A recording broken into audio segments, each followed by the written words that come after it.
Hi and welcome back to Cheeky Crypto. My name is Nick and today guys we're going to be jumping down into the world of Bitcoin, taking a look at what's been going on most recently and what we think is likely to happen next.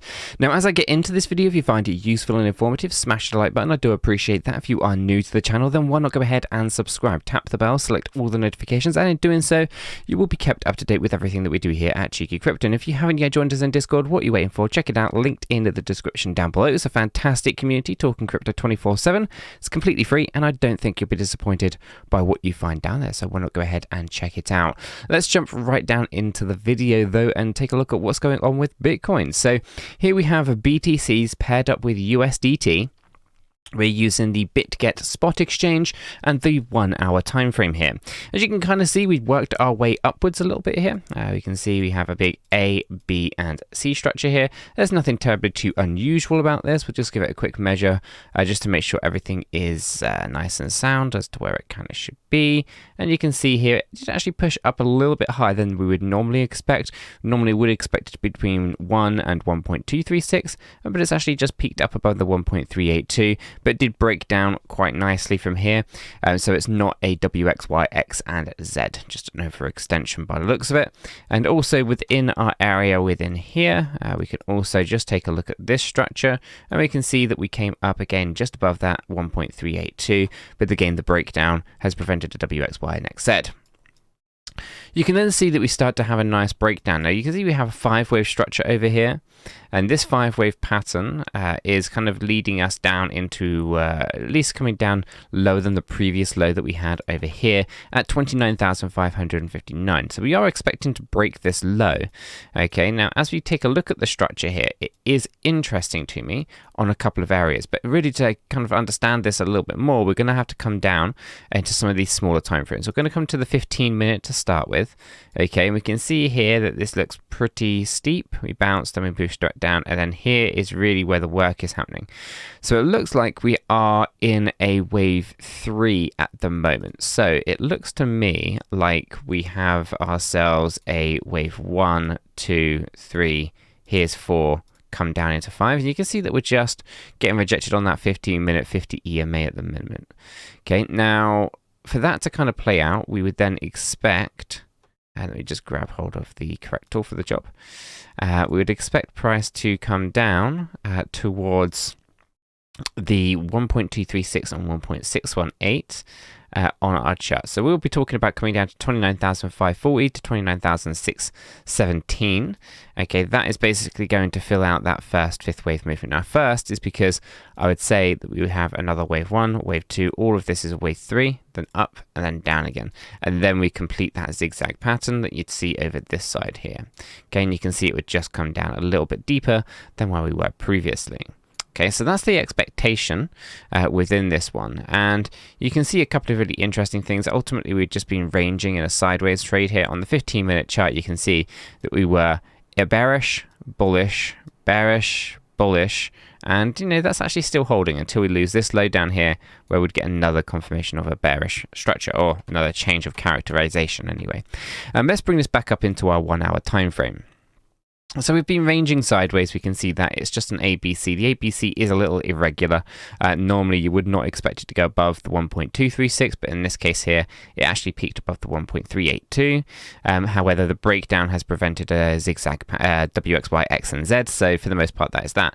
Now, as you can kind of see, if our expectation is to kind of come down more towards and in between these key areas right here between 29,400 and 29,486 at some point, then that there is actually going to be the area of the fair value gap that was left behind, and it actually kind of makes sense that we are heading down into this range. We might actually just peak down a little bit lower and just to grab out that fair value gap all in all. This here is going to be an A, B, and C structure. It is essentially just a zigzag pattern, and for the most part, that would complete the entire correction here. Once done, we would then expect a move upwards. How high that's going to be, be. I do not know because we cannot see a structure for it yet. But an upward directional move is kind of what I would be expecting to see after we kind of have that move occur there. Now, with that being said, we have to kind of consider that we do have over here since July 13th this interesting 5-wave structure in itself that could potentially mean that everything that we are doing at the moment is just an ending diagonal, meaning we only have 3 waves up and then another 3 waves down before we have that bigger break to the upside.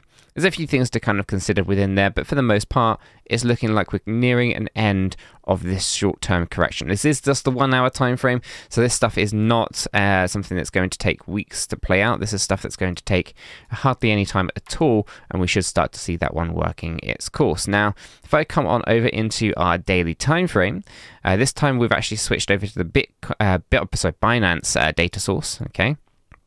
Still a USDT pair, and you can see here that we're looking to find support within our 50 EMA, and we're looking for that break to the upside. You can see that we've just been stuck in this ranging market. I still think there is a break to the upside to be had here, and I am still targeting out $34,000 to $35,000, as that is the CME gap on the daily time frame that I think is likely to occur. And you can kind of see that we're oversold on the daily time frame. We're actually oversold on a lot of these time frames now, so everything's looking like it's gearing up for a bit bigger move to the upside. And yeah, I think that's when that lands. Now, as you can kind of see from the video that we did over the weekend, we are in an interesting spot, right? We have connected up the previous highs and the previous lows from our weekly time frame. This is actually just on the daily, but it's on the weekly really. And you can kind of see that we haven't really tested the lows or the highs recently. We're kind of just in the middle here.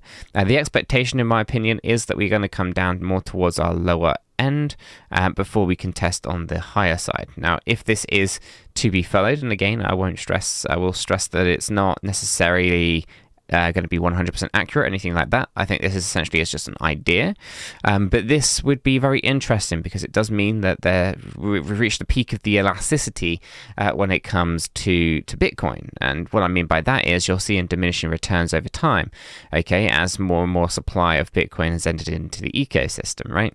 You see diminishing gains. You don't see, more 20,000, 40,000, 50,000 gains, right? You don't see that. And the importance of this means that maybe we're not even going to see a really good new all-time high. Maybe we won't even see an all-time high on the next, bullish market for Bitcoin. Maybe not, right? I think essentially here we probably will. This is just an interesting kind of take on it. Now, with this being said, we've obviously tested this upper curved line 3 times. We've really only tested this lower end twice. So the question is, are we going to come down to this lower end at $10,000 and find that as a bouncing point? I don't know.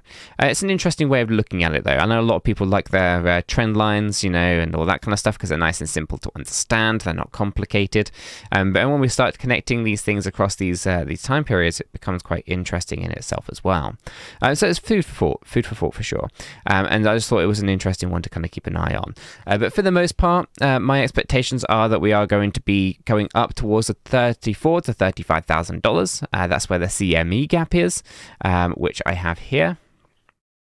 He says if you'll load it.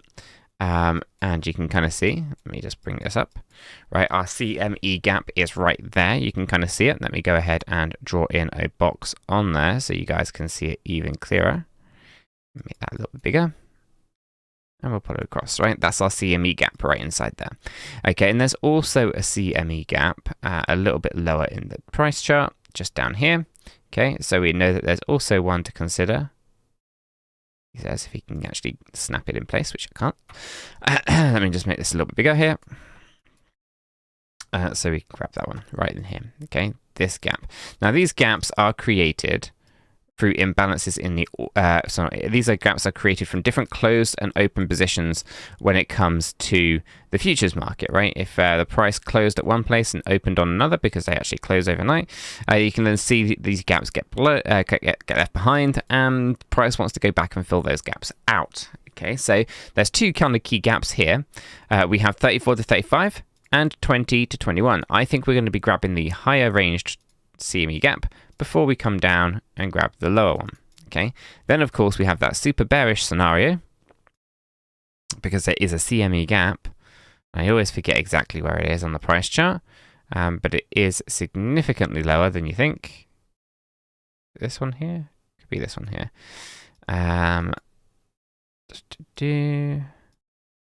This is me not being prepared on a Monday morning. Yeah, there's a gap right here that hasn't been filled. It's not the one I was thinking of, but it's a gap nonetheless that hasn't been filled. Let's go ahead and pull that across. Okay, so this one comes in 9,665 to 9,925. Okay, so for those who really like their CME gaps and understand that price has a potential opportunity to come back down into these ranges, it's not a guarantee, but every other gap in the price chart other than these three have been filled, then we kind of consider ourselves, well, maybe this is that super bearish scenario. And if that is the case, we can measure this entire structure of this bear market as a three-wave pattern. Let's go ahead and just do that. Let's assume that we do manage to break to, let's say, $38,000. So that's a possibility right inside here. Then you can see that actually our 1-to-1 will put us right down here at 8,271, meaning that we might be able to look at this thing as an A, B, C structure, like so. And it would be a very, very bearish time for Bitcoin. We don't know what would cause such a catalyst to the downside here. It could literally just be that the realization that retail are holding Bitcoin and no one else is, and maybe there's a big exit here that from the remaining kind of institutions. I don't know. There's a lot of things that can do this, right? And it's not about it's not so much about kind of the what is going to cause it. It's more about the psychology that up here that there's going to be a lot of selling pressure. Okay, this is going to be a psychological barrier. A lot of people have seen lots of significant gains. We've filled out the CME gap. This is a lot of resistance in this previous range. Chances are this is going to be a heavy area of resistance. The psychology behind the B wave move here is that this is where sellers are going to be. So if people are just looking for an excuse to sell, it doesn't really matter what the event is. It's just going to be something that pushes people over the edge that creates a selling pressure, okay? And of course, lots of people are going long, and so there's going to be cascading effects on that as well as price starts to push on down, as lots of positions get liquidated. And so, you know, to drive us down to $8,270, it's going to be big. So whatever it is would have to be big. But at the same time, that's only if you want a quick move to the downside. What if you want a lot of mini moves? Well, in which case, it doesn't have to be a big catalyst, just that there's a lack of buying and demand, and you kind of just work your way down really slow and you grind your way out until you realize that, you know, you're down here, right? And it could just be a lot of mini moves that just trying to slowly work your way down to those areas as people stop buying, because liquidity is being sucked out of the market with the interest rate hikes, and people's mortgages are going to be catching up with them soon. Any of those renewals, annual renewals and things as well, will also be catching a lot of people out. And so I think essentially we're going to see less and less money available. More and more people will be looking at liquidating assets to kind of fuel, you know, keeping roofs above their families, food on the table, you know, keeping their houses warm during the colder months which will be coming. I think essentially there's lots of reasons why retail investors will sell. I don't think there's a lot of reasons for institutional level players to sell, which is why they've already been selling. They've been selling during this entire bear market so far, including this bear market rally to the upside. Let me know what your thoughts are in the comments down below. I'm going to leave the video there. If you found it useful and informative, smash the like button. I do appreciate that. If you are new to the channel, then why not go ahead and subscribe, tap the bell, select all the notifications, and in doing so, you will be kept up to date with everything that we do here at Cheeky Crypto. With all that said, done, and out of the way, I hope everyone has a fantastic day, and I'll catch you all in the next one.